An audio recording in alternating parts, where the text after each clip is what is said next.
Okay, Assalamualaikum warahmatullahi wabarakatuh. um, so um, Petang ni saya saja nak buat live video. The first thing, saya nak ucapkan terima kasih pada kawan-kawan yang follow page baru ni. Untuk makluman, sebelum ni saya ada satu page, Virgin Rose VR aka Nas Azad. So page tersebut saya dah tak dapat nak akses. Saya dah tak boleh nak jadi admin kepada page tu sebab personal account Facebook yang link dengan page itu dah kena hack. So bila personal account tu dah kena hack, so saya tak boleh nak masuk dalam group ataupun apa-apa page yang berada dalam account tersebut. So since saya memang ada satu personal account yang lain kan, so daripada personal account ni lah saya create satu lagi page baru ni. So inilah yang you all ada sekarang ni, yang you all ikut sekarang ni. So semua hebahan, apa juga maklumat, apa juga penulisan ataupun program-program akan saya buat hebahan melalui page ni lah. Okay, so actually tajuk yang saya cuba nak kupas petang ni benda yang santai-santai je. Tajuk vulnerable. Vulnerable ni adalah ada kaitan dengan maksudnya adalah seseorang individu tu dia jenis orang yang mudah terkesan, mudah terpengaruh, mudah terasa sensitif. Vulnerable kan, dia lebih macam rapuh macam tu lah, mudah sangat terkesan.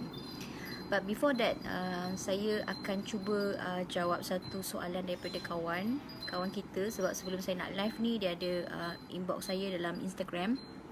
So dia tanya saya macam mana saya melalui kehidupan saya dulu semasa saya tak boleh nak tidur ataupun saya tak dapat tidur yang berkualiti. So saya selalu ceritakan pada kawan-kawan macam mana saya berhadapan dengan keadaan tidak boleh tidur dulu masa saya punya level of anxiety tu sangat tinggi. So waktu itu saya belajar sesuatu tentang anxiety ni, di mana helah anxiety ni adalah semakin kita beri tumpuan kepada simptom-simptom tersebut, semakin simptom itu kuat. Okay, so dalam proses pemulihan, perkara yang paling penting adalah reduce tekanan, kurangkan tekanan. Bermaksudnya kalau kita sedang berada dalam proses pemulihan, perkara penting adalah kita mengurangkan tekanan-tekanan yang berlaku di sekeliling kita. Apa jua tekanan lah. Okay, maksudnya saya ajar diri saya waktu tu untuk tidak mudah terkesan dengan apa jua tekanan yang berlaku di sekeliling. Begitu juga saya tidak mahu terkesan dengan simptom-simptom yang sedang berlaku dalam diri saya, sebab saya acknowledge, saya accept yang saya sedang mengalami anxiety dan saya sedang mengalami simptom-simptom tersebut, dan saya tidak mahu menambahkan lagi tekanan kepada keadaan itu. So sama juga dengan keadaan apabila saya tidak boleh tidur. Okay, sebagaimana soalan kawan kita tadi, dia tanya macam mana saya lalui hidup saya waktu dulu semasa saya susah nak tidur. So again, apa yang saya buat adalah saya menggunakan konsep yang sama dalam semua juga situasi. Sama ada saya boleh tidur ke tak boleh tidur, sama ada saya jantung laju ke jantung laju ke tidak, saya boleh bernafas ke tak boleh bernafas, shaking ke tidak ke, kebas tangan ke tidak ke, saya menggunakan konsep yang sama, iaitu saya tak mahu tambahkan stres pada keadaan tu lagi. Saya ajar diri untuk terima. Okey. So macam tu juga apabila saya tidak dapat tidur waktu tu, adalah saya letakkan pada diri saya takkan tertekan kalau saya dapat tidur ke tak dapat tidur waktu tu. So waktu tu apa yang saya lalui sama macam you all. Saya tak boleh tidur sebab saya tak tahu, kadang-kadang saya rasa macam ada certain time tu saya rasa saya tahu otak saya tengah aktif berfikir, tetapi ada certain time saya rasa saya tak fikir apa-apa pun tapi tak boleh tidur. Okay, so ada dua situasi di mana kita tahu kita sedang banyak fikir, kita sedang banyak risau, banyak gelisah, tetapi ada setengah keadaan di mana kita tak ada rasa apa-apa pun tapi kita tak boleh tidur. So saya dah mengalami keadaan kedua-dua keadaan tersebut. So waktu itu apa yang saya buat apabila saya mengalami situasi itu, saya tidak mahu tambahkan lagi tekanan. Maksudnya saya cakap kat diri saya, okay Nas, kau boleh tidur ke, kau tak boleh tidur ke hari ni, tak apa. Okay, So lalui saja. So waktu tu memanglah bila kita rasa nak tidur je, kita akan rasa jantung tu laju, kita rasa takut, rasa cuak. Benda yang paling saya takutkan waktu tu adalah saya rasa saya tak boleh bernafas dalam tidur, dan saya takut saya mati dalam tidur. Yang itu. So sebab itu bila perasaan tu datang je, saya akan tidur dalam keadaan terkejut. So bila saya bangun, saya akan macam tersentak dan terkejut. So keadaan tu berulang-ulang. Maksudnya kalau kita tidur daripada pukul 10 malam sampailah ke pagi, kita akan rasa macam tu. Maksudnya bila saya terlelap je, saya akan tiba-tiba akan terbangun macam tersentak. Kemudian jantung saya laju. Lepas tu saya dah mula risau, shaking, dan rasa tak tentu arah lah, rasa dah tak boleh nak tidur. Tapi selepas saya dah tahu trik anxiety tu, apa yang saya buat adalah saya dah tak nak takut dalam keadaan tu. Maksudnya saya bagi tahu, okey, memang macam ginilah cara dia. Bila kita dah tengah ada anxiety tinggi, dia akan, orang kata, ganggu kita punya kualiti tidur. So saya dah tak nak stress pasal benda tu lagi. Jadi apa yang saya buat, apabila berlaku je keadaan tu, saya akan buat benda-benda yang berfaedah untuk diri saya. Maksudnya bila saya dah ajar diri saya untuk terima yang ada hari saya boleh tidur, ada hari saya tak boleh tidur, apa yang saya buat adalah saya baca Al-Fatihah sampailah ke pagi. Saya baca Al-Fatihah sebab saya fikir tak apalah kalau tak dapat tidur pun, sekurang-kurangnya aku dapat buat sesuatu yang baik untuk diri aku, kan. So saya baca Al-Fatihah. So dalam pada saya baca Al-Fatihah tu, kita fahamkan dia punya maksud, tafsir Al-Fatihah tu. So kita akan dapat hikmah di sebalik makna Al-Fatihah tu. So sentiasalah baca je Al-Fatihah. Atau kalau saya tak nak baca Al-Fatihah waktu tu, saya akan zikir. Apa-apa zikir yang akan menguatkan diri saya. Contohlah haula wala quwata illa billah, ataupun zikir astaghfirullahalazim, ataupun zikir la ilaha illallah. So apa jua zikir yang you all nak zikir, you all zikir je. Kenapa saya pilih untuk berzikir waktu tu adalah saya tak nak fikirkan soal saya dapat tidur ke tak dapat tidur. Saya tak nak fikir. Sebab pada saya memang, saya cakap kat diri saya, memang aku dah tengah kena anxiety. Memang aku ada anxiety. So orang anxiety memang akan mengalami masalah tidur, insomnia, tak ada kualiti tidur. So kenapa aku nak meratap benda yang sama lagi? So apa yang aku boleh buat adalah ubah situasi tu dengan cara buat benda-benda yang lebih berfaedah. That's why saya pilih untuk zikir dan baca Al-Fatihah. And buatlah benda tu. And satu hari it works for me. Apabila saya tak sedar, saya baca Al-Fatihah dan saya tertidur.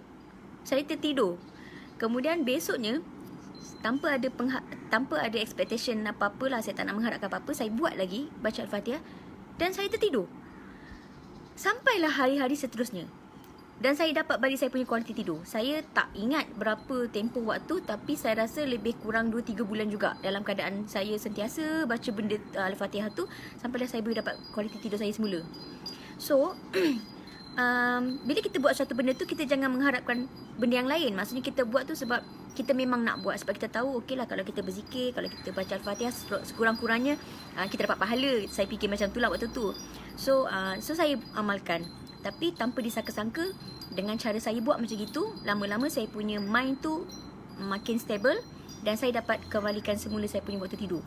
Sebab itu saya suka pesan kat kawan-kawan, dalam keadaan kita tak boleh tidur, kita mengalami insomnia ke, jangan paksa untuk tidur. Jangan paksa diri untuk tidur. Maksudnya macam, aku tak boleh tidur ni, macam mana ni? So risau, you dah tak boleh tidur, kan? So bila you paksa diri you untuk nak tidur, lagilah you akan tambahkan tekanan pada you punya mind. You akan tambahkan tekanan pada fizikal. So bagaimana diri kita nak tidur dalam keadaan sebenarnya kita tak tenang, tak balance. Kita punya energy kita tak balance, tenaga kita tak stable waktu tu, kan? Dia sedang aktif bergerak, kita punya vibration. So jangan buat macam tu lagi. Okay, cakap kat diri sendiri, tak kisahlah hari ni dapat tidur ke tak dapat tidur ke, yang penting aku nak buat satu benda yang baik. Okay, so sehinggalah saya dah okay. And then macam yang saya pernah ceritakan sebelum ni, masa pandemik berlaku and saya mengalami relapse. Okay, so saya tak dapat tidur. Tak dapat tidur sebab waktu tu saya jadi macam paranoid sangat dengan COVID. Sangat takut, kan? Lepas tu pula tu dah beberapa kali saya kena kuarantin. So benda tu jadi macam satu orang kata saya tekanan rasa macam jadi takut, sangat-sangat risau dengan keadaan macam tu. So saya mengalami sekali lagi keadaan di mana saya tak boleh tidur. Dan saya tidur dalam keadaan tersentak. Bila saya tidur, saya cuba nak tidur, tiba-tiba saya terbangun dalam keadaan jantung laju dan tersentak lagi. Lepas tu saya cuba tidur balik. Dan dia berulang lagi. Begitulah dia punya pattern, tak berubah-ubah. Okay? Tapi apa yang saya buat adalah kali ni, instead of saya zikir, instead of saya baca Al-Fatihah, saya meditation. Saya buat meditasi. Maksudnya saya kata fokus pada saya punya breathing. Saya meditation and then saya fokus pada pernafasan saya tanpa ada apa-apa pengharapan. Saya tidak mengharapkan dengan membuat meditasi tu saya boleh tidur. No, saya tak letakkan apa-apa harapan. Saya buat saja sebab saya tahu kalau saya buat, benda tu akan beri manfaat kepada saya punya badan. Tapi bukanlah saya buat tu sebab saya nak tidur. No, saya tak ada expectation ke arah tu. So, waktu tu bila saya meditation and slowly saya dapat tidur balik. So, nanti bila saya dapat tidur balik, saya tersentak lagi sebenarnya. Bangun semula dan tersentak lagi. Tapi saya continue dengan attitude yang sama. Saya meditate. Saya terus meditate. Fokus semula pada pernafasan, tanpa ada apa-apa pengharapan, tidak meletakkan jangkaan supaya saya dapat tidur malam tu. Tak ada. Dan saya dapat tidur semula. Kemudian dia berlaku lagi. Saya tersentak lagi, bangun lagi. Adalah dalam saya rasa 4-5 kali kot saya akan bangun tersentak macam tu dalam satu malam. Tapi lepas tu saya akan teruskan dengan meditation saya without stop. Lepas tu, okay. And slowly dapatlah saya tidur. Lebih kurang pukul apa? Saya rasa dalam pukul 4-4:30 malam, 4-4:30 pagi macam tu lah baru saya boleh dapat tidur. But it's okay. Lepas tu pukul 6 dah kena bangun. It's okay. Pasal pada saya fikir waktu tu tak apalah, at least dapat tidur sekejap. Okay. Dan perbezaannya dibanding dulu dengan sekarang adalah sekarang ni kalau saya mengalami keadaan tu, dia tak lama. Maksudnya saya mengalami situasi saya tak dapat tidur tu mungkin dalam, saya rasa macam 2-3 malam, 3-4 malam, tu je. Kurang daripada seminggu lah. Lepas tu dia akan okey. Berbanding dengan dulu sampai berbulan-bulan kan. Tapi sekarang dia dah berbeza. So itulah yang saya katakan, bila kita dah tahu trik tu, benda tu takkan lama lekat dengan kita. Isu tu takkan lama. So itulah yang saya cuba jawab kawan kita tadi ada tanya soalan dalam inbox Instagram saya. So saya cuba jawab lah. Point ni adalah jangan tambahkan lagi tekanan dalam keadaan kita tengah ada anxiety. Jangan letak apa-apa expectation jangkaan semasa untuk kita dapat tidur waktu malam tu. Dan buat apa-apa perkara yang berfaedah untuk diri kita sendiri. Tak kisah ada setengah orang dia bila tak dapat tidur tu dia akan tahajud, dia akan baca Al-Quran. Tak kisah, it's up to you apa yang you all nak buat. Explore sendiri. Okay, ada yang bila dia tak dapat tidur, dia drawing, dia writing, everything yang you nak buat, you just explore sendiri. Okay. Alright, ada soalan daripada Nuliana Fazli. Macam saya dah start on ubat, tapi kalau boleh saya nak stop, tak mau mengharap dengan ubat. Hari tu bila stop ubat makin menjadi. Okey, untuk stopkan ubat, saya selalu kata galakkan kawan-kawan untuk dapatkan nasihat daripada doktor. Sebab first, you jumpa doktor, you yang willing untuk jumpa doktor. So doktor bagi ubat. So you kena expect lah bila you jumpa doktor, doktor memang akan bagi ubat. Okay, so bila you dapat ubat, you makan. So bila you nak stop ubat, you jumpa semula doktor untuk nak stop ubat. So jangan ambil risiko untuk nak stop sendiri sebab kita tak tahu keadaan badan kita. Okay, kita tak tahu keadaan badan kita macam mana sebab body kita mungkin tak sama dengan orang lain. Tetapi kalau kita betul-betul ada satu orang kata macam strong drive, okay, keinginan yang kuat, it's high motivation untuk nak stopkan ubat, and kita nak guna cara yang lain, alternatif, maksudnya kita ready untuk explore rawatan yang selain daripada ubatan, okay, dan meletakkan benda tu sebagai tanggungjawab kita sendiri, okay, then proceed. Maksudnya apa pun yang you pilih selepas tu, dia adalah menjadi tanggungjawab you sendiri. So don't put a blame on others. Jangan bila you dah stop, you salahkan doktor ke tak nasihatkan you. Bila you stop, you salahkan pasangan ke sebab pasangan yang paksa you untuk stop ke apa. Don't blame. orang lain. But take a high responsibility kepada diri you that this is your choice.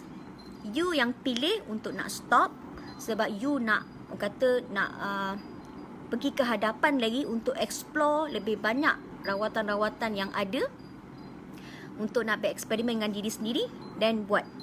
Tapi benda ni memang hardcore sikit lah. Kalau you betul-betul nak stopkan ubat tu, perlukan motivation yang sangat kuat. And you tak boleh dengar pendapat orang lain yang tak seiring dengan you punya keputusan. Okay, maksudnya once you dah decide that I nak stop ubat and I want to depends on myself, I want to practice my own self-healing. So, bila ada orang lain yang memberi pendapat yang bercanggah dengan you punya keputusan, you kena kuat untuk tidak dengar. So, kuat ke tak kuat? So, kuat tak kuat berbalik kepada diri kita, iaitu mintalah daripada Allah.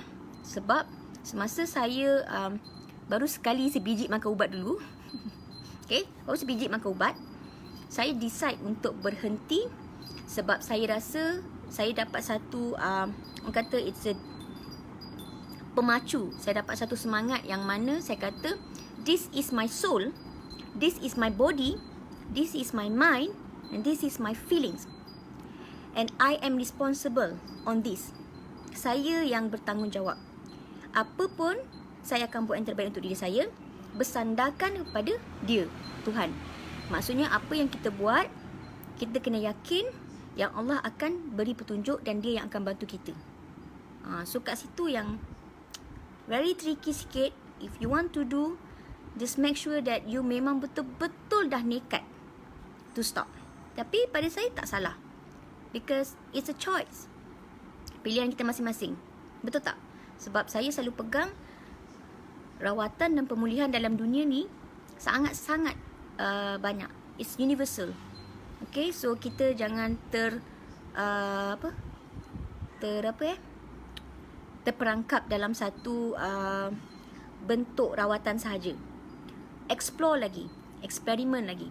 So dengan cara tu kita akan lebih kenal diri kita. Kat mana yang bagus untuk kita dan kat mana yang tak bagus untuk kita. Okay? Alright, Muhammad Hafizi, salam, hai. You dah dah lama kan tak nampak. Nur Hafiza, Assalamualaikum. Waalaikumsalam. Okay, Nur Liana tadi macam mana nak buang overthinking pasal sebab saya badan besar selalu terbayang. Alright, first thing first, tentang overthinking. Saya juga macam tu sebab macam yang saya ceritakan, saya paranoid dulu tentang COVID, yang saya pun overthinking juga, takut. Rasa macam macam manalah kalau aku mati disebabkan COVID. Aku infected by the virus and then aku mati kerana COVID. Macam mana? Kita takut. Sebab apa? Kita adalah orang yang ada personality begitu, overthinking. So of course bila pandemik ni berlaku, memang kita akan mengalami keadaan-keadaan tersebut. Okay, apa yang saya alami dulu masa saya overthinking tu adalah saya benarkan diri saya berada dalam fasa kejatuhan tu. Okay, saya membenarkan diri saya untuk berada dalam fasa kejatuhan tu. Saya membenarkan diri saya berada dalam fasa paranoid itu. Maksudnya saya dah puas paranoid, and then saya cakap diri saya, Nas, put a full stop. That's it. Kau dah penat paranoid pasal benda yang sama. Okay, so apa yang saya pesan kat diri saya waktu tu adalah kau dah vaksin, kau dah full vaccinated, okay, and then kau jenis orang yang sangat-sangat menjaga SOP. Yang ketiga, percaya dan yakin, because this is the time untuk kita uji sama ada kita ni sebenarnya yakin ke tak dengan perlindungan daripada Tuhan. Sebab itulah perlindungan yang utama compared to SOP, compared to vaksin. Yang paling utama yang melindungi kita adalah Allah SWT, betul tak? So sebenarnya macam saya katakan, COVID, it is not about uji kita punya physical illness. Dia juga menguji kita punya keimanan. So ramai antara kita yang goyah. Sebab apa? Ada yang terlalu lebih takutkan COVID berbanding dengan nak letakkan kepercayaan, keyakinan bahawa Allah yang melindungi kita. So kita kena cakap kat diri kita, okay, aku dah dah pilih laluan yang terbaik untuk diri aku, yang mana aku dah jaga SOP betul-betul. pakai face mask, double face mask.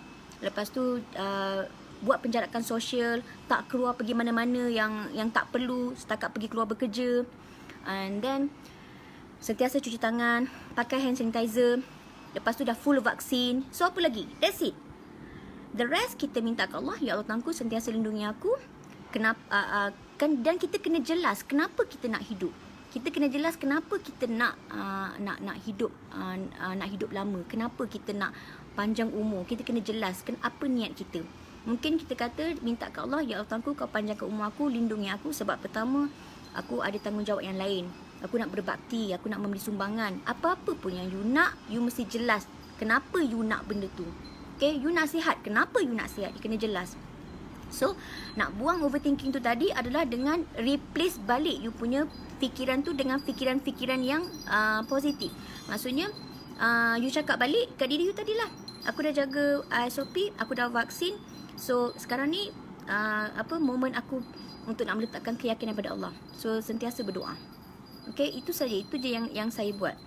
And then, jangan terbayangkan, kurangkan membayangkan perkara-perkara yang menakutkan. You replace bayangan tu, replace imajinasi tu dengan imajinasi yang positif, yang baik-baik. Maksudnya you bayangkan diri you sihat, you bayangkan diri you dilindungi, you bayangkan diri you ada satu aura di sekeliling you, tenaga yang bercahaya, yang kata yang Allah kurniakan untuk melindungi diri you, protect you daripada ancaman, protect you daripada virus. Bayangkan benda macam tu. Instead of bayangkan you dalam keadaan kat hospital, ICU, tebuk sana tebuk sini, daripada you bayangkan benda tu, lebih baik you bayangkan diri you berada dalam satu kata bobola aura yang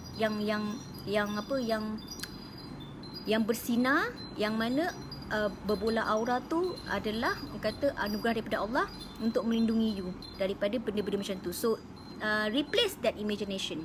Okay? Alright. So kita dah cuba jawab yang 4 tadi. So sekarang saya nak cerita pasal topik yang sebenar, iaitu tentang vulnerability. Vulnerable. Vulnerable macam saya katakan tadi, dia adalah tentang bagaimana seorang tu dia seorang yang sangat mudah terkesan, dia sangat cepat patah hati, cepat kecewa, cepat melenting, cepatlah semua nak cepat. Okay, that's why orang-orang yang vulnerable, orang-orang anxiety adalah antara orang-orang yang ada sifat vulnerable ataupun dia mudah terkesan, dia mudah terpengaruh, dia mudah rapuh. Itu orang-orang anxiety, termasuklah saya. So apa yang saya cerita ni adalah sebenarnya cerita pasal diri saya lah, kan. So mungkin bila saya ceritakan ni, pengalaman yang saya ceritakan ni pun berlaku pada diri kawan-kawan juga. Okay, so kita ni sebenarnya ada certain waktu kita rapuh, kita mudah terkesan, kita mudah terpengaruh. Okay, so cuma perkara yang paling penting adalah jangan malu apabila kita berada dalam fasa tu. Jangan rasa kita ni gagal apabila kita berada dalam fasa rapuh. Jangan malu. Sebab pada saya, kita kena jujur dengan diri kita sendiri. Sebab itu, saya tak malu untuk cerita yang, yes, saya relapse. Saya relapse masa pandemik. Okay, dah bayangkan 2013, saya mengalami anxiety. Anxiety itu pun relapse yang kali kedua. 2013 saya mengalami anxiety. Actually, in the first 2006. Lepas tu relapse 2013. Okay, lepas tu 2013 tu lah yang saya dah nampak trik anxiety, and then saya bergerak ke arah proses pemulihan, and saya dah berjaya mendapat pemulihan total. Okay, and then bila pandemik berlaku, saya relapse mula, mengalami kembali anxiety. Bayangkan.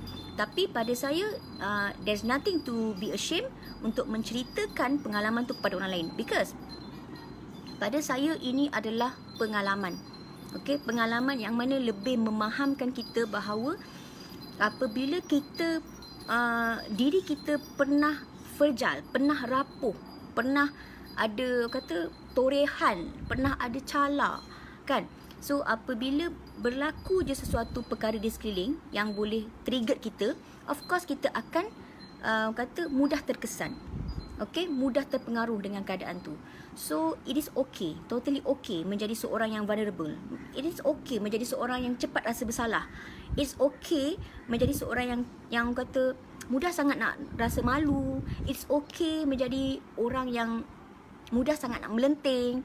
It's okay menjadi orang yang sangat mudah nak bersedih, nak kecewa, nak marah, nak risau. It's okay. Okay, it's okay, totally okay. Dan jangan malu untuk menceritakan pengalaman emosi itu kepada orang lain. Jangan malu untuk menceritakan, because that's reality. Itulah reality. Itu adalah bukti you sayangkan diri you. You sedar yang you mengalami emosi-emosi tersebut. So you accept diri you. That is self-love. Okay. Tetapi self-love ini perlu tahu bahawa apabila kita mengalami situasi begitu, mengalami situasi fragile, mengalami situasi kita rapuh, mudah terkesan, kita perlu tahu at the end of the day, tahu untuk meletakkan di mana kita perlu untuk bangkit semula. Okay, so macam saya kata, dalam kehidupan memang akan ada naik turun. Tapi apabila kita dalam keadaan turun, kita kena tahu bila masa kita akan naik balik. So sebab itu saya kata, dalam keadaan fasa kita turun ataupun kita tengah jatuh waktu tu, it's okay kalau you tengah jatuh sekalipun. It's okay to tell the world that you are totally down right now. It's okay to tell the world that you sangat-sangat tengah bersedih sekarang ni. It's okay to tell the world. It's okay untuk bagi tahu orang yang kita sedang marahkan sesuatu. It's okay to tell people that kita sedang kecewa dengan sesuatu. It's okay. Tak ada masalah, kan? Cuma kita kena ingat, apa pun dia punya kesan dan akibat, kita kena tahulah. Kan, kita bersedia untuk menerimanya. Sebab apa? Kita jujur dengan diri kita sendiri. So kita ceritakan pada orang kelemahan kita itu. Kita ceritakan betapa kita ni fragile, betapa kita ni sedang berada dalam fasa kejatuhan tu adalah sebenarnya untuk nak memberitahu kepada orang lain bahawa this is the reality. Yang mana kita ni bukan macam roket yang sentiasa pecut naik ke atas lepas tu tak turun-turun. No. Because that is life. Ups and down. Itu realitinya. So macam pertukaran siang dan malam. Itu pasti. That's why apabila you tengah jatuh, you tengah anxiety tinggi, berlaku apa jua cabaran dalam kehidupan you sekarang ni, apapun ujian yang you sedang tempuh sekarang ni, it's okay to tell the world that you are down, that you tengah jatuh. It's okay. Okay. Tapi satu masa you kena tahu when to put a full stop. That's it. You cakap kat diri you, okay, aku dah habis-habis dah bersedih. Now this is the time for me untuk bangkit. So itulah yang kita kena tahu. Tak salah apa pun perasaan yang kita rasa, tetapi kita kena tanya diri kita balik, Nas, sampai bila? Nas, sampai bila ni Nas? Kalau Nas kata, nantilah aku nak sedih lagi. Okay, sedih lagi. Lepas tu nanti you sedih, nanti you tanya balik, Nas, sampai bila Nas nak sedih lagi? Nanti you cakap, aku nak sedih lagi. Masih belum puas lagi. Okay, sedih lagi. Next, you tanya lagi dia, you keep asking yourself. Keep talking to yourself. Sentiasa bercakap dengan diri sendiri. Nas, dah habis dah ni dah. Badan kau dah effect dah ni. Bila lagi? Bila lagi nak put a full stop? Dan masa tu, you sendiri akan cakap, that's it. So, this is the way kita build relationship dengan diri kita sendiri. Okay? Diri kita ni bukan orang lain pun, diri kita. So, orang lain tak boleh nak nasihatkan kita. Diri kita je sendiri yang boleh nasihatkan diri kita. So, kalau kita tengah bersedih, ada kalanya kita tak perlukan nasihat pun. Kita nak orang dengar saja. Kita nak orang cuba memahami saja. Tetapi yang boleh menasihatkan diri kita adalah diri kita sendiri. So now, diri kita je yang boleh cakap sama ada kita boleh bangkit atau tidak. That's why saya kata, that is self-healing. Self-healing adalah apabila kita bergantung kepada diri sendiri, bertanggungjawab kepada diri sendiri dan sentiasa pegang pada tali Allah. Sentiasa pegang. Sebab apa? Kenapa? Dalam proses self-healing, bukanlah kita meletakkan satu iktikad bahawa kitalah yang menyembuhkan diri kita. Bukanlah. Dalam self-healing tu kita meletakkan tekad bahawa segala-galanya yang jadi ni disebabkan aku punya usaha. No. Sepanjang proses self-healing tu berlaku, kita ada yang sumber yang memberi kekuatan tu. Kita ada sumber yang memberi pemulihan itu, iaitu Allah. So, apa pun langkah yang kita buat, sentiasa pegang pada dia. Sebab itu saya kata bila kita dalam keadaan marah pun, marah dalam keadaan beringat, ingat dia. Wak Iman kita sedih pun, sedih dalam keadaan kita ingat dia.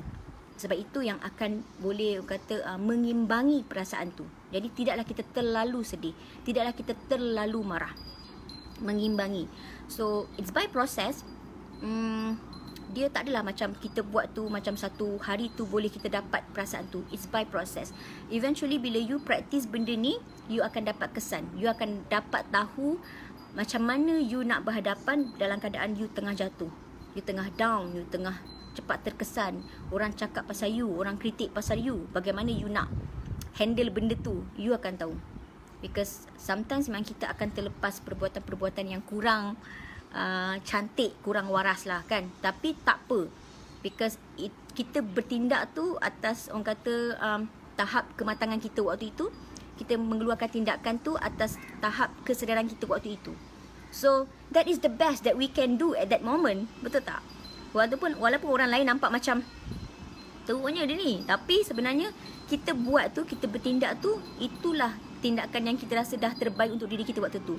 Sesuai dengan kita punya kesedaran, sesuai dengan kita punya pengalaman, sesuai dengan kita punya pengetahuan, dan sesuai dengan kita punya tahap apa lagi? Tahap kesedaran, apa-apalah kan. So sesuai dengan diri kita waktu tu. Sebab itu kita react benda macam itu. But jangan menyesal benda-benda yang kita dah buat. Mungkin antara kita rasa macam bila kita marah ke orang, kita rasa macam jahatnya aku sebab aku marah orang. Yes, memanglah benda tu tak baik.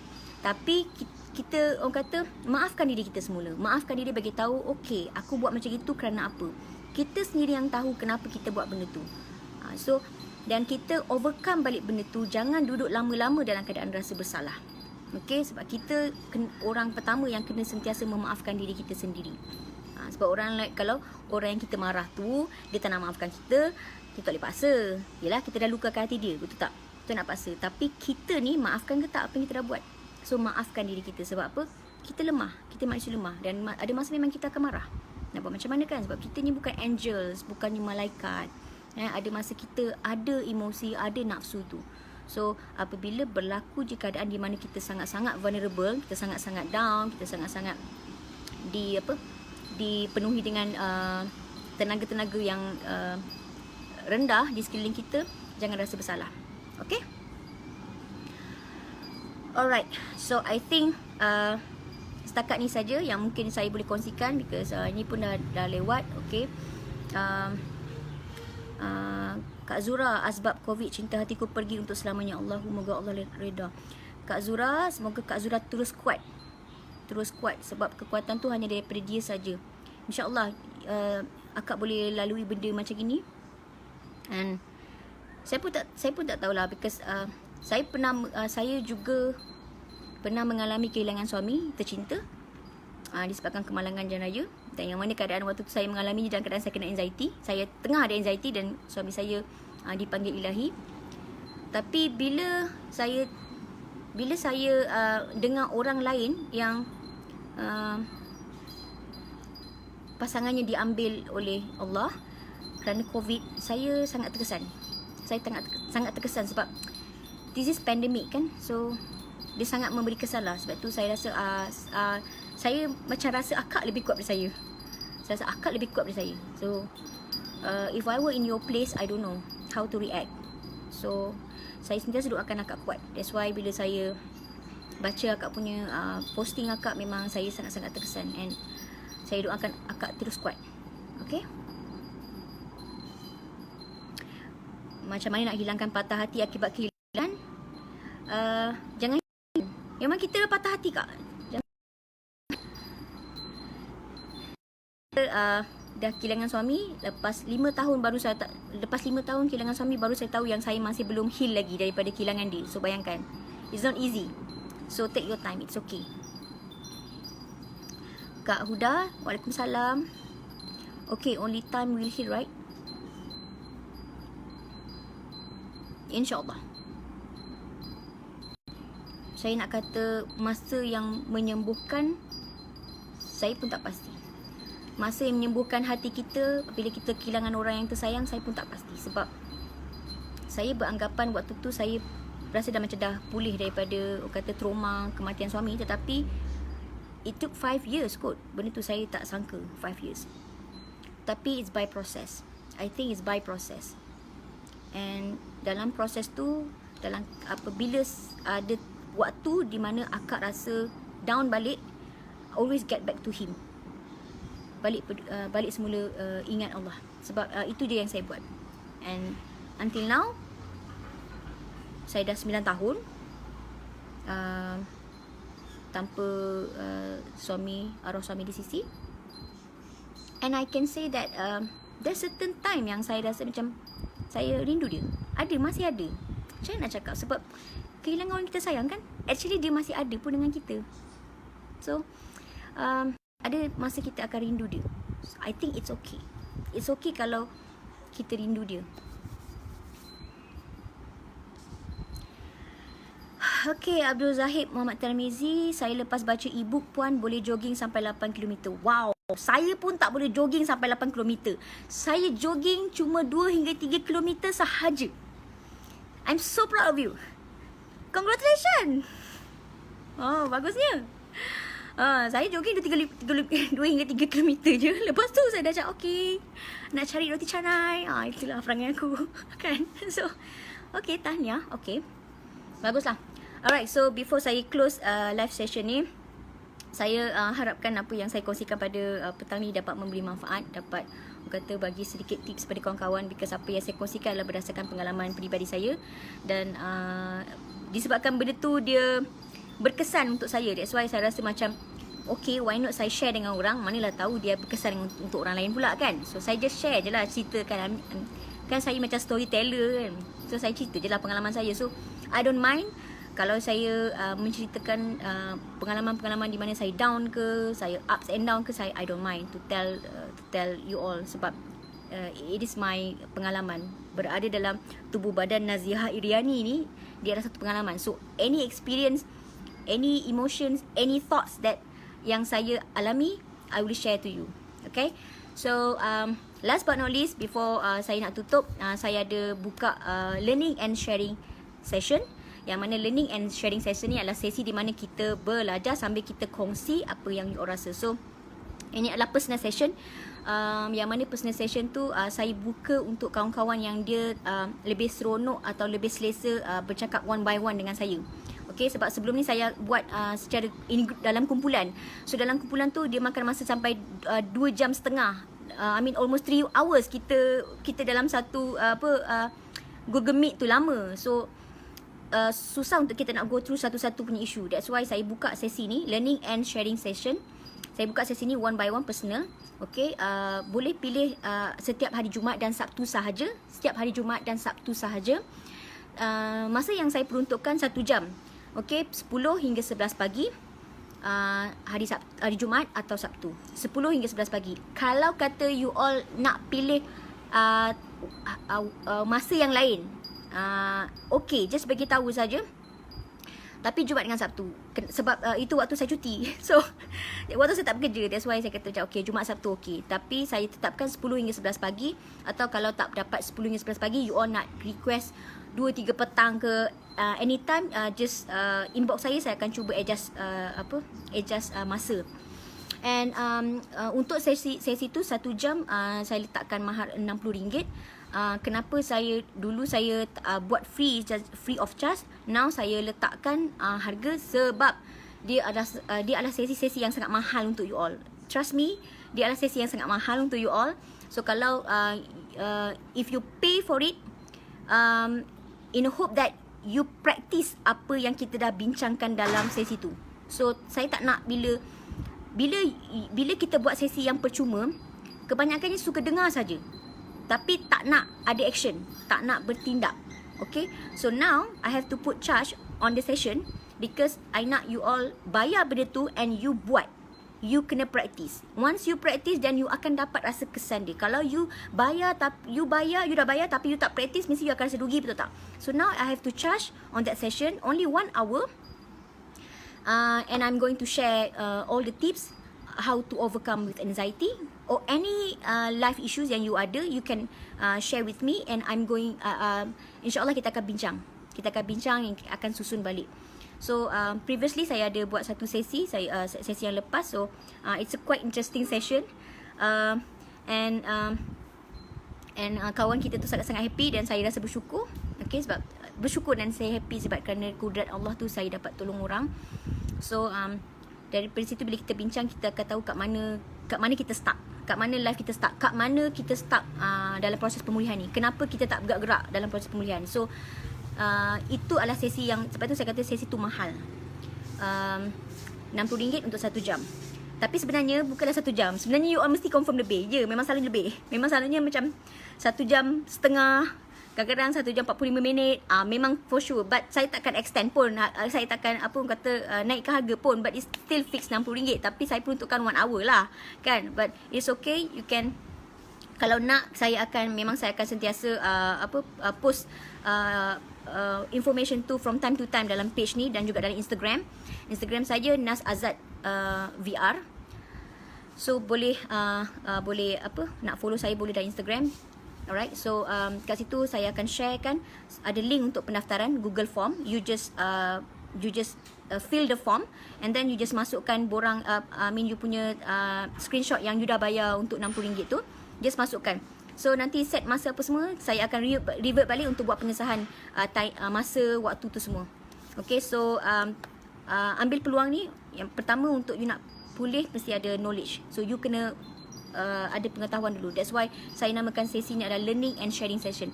Maksudnya di samping you share you punya isu, kita akan sambil-sambil belajar. Alright? Okay, Zura, last soalan. Saya kalau buat ke banyak sikit badan jadi rasa lemah, nafas rasa macam pendek, itu pendek juga ke? Ya, itu adalah symptom anxiety attacks. So buat sikit-sikit tapi jangan stop. Itu saya selalu nasihatkan. Buat sikit-sikit tapi jangan stop. Just consistent. Okay, sikit-sikit tu maksudnya you buat dalam 5 minit, stop pun tak apa. Besok you buat lagi. Stop 5 minit, besok you buat lagi. But jangan berhenti. Jangan berhenti, maknanya terus konsisten.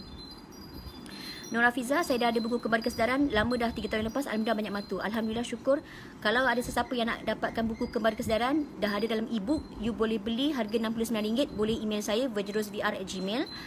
Yang itu lebih senang sebab you boleh baca dalam handphone saja. So lebih senang, insyaAllah. Okay, so doakan saya untuk dapat keluarkan buku baru. Okay, so insyaAllah nanti kita akan jumpa lagi in the next live video. Take care and bye. Assalamualaikum.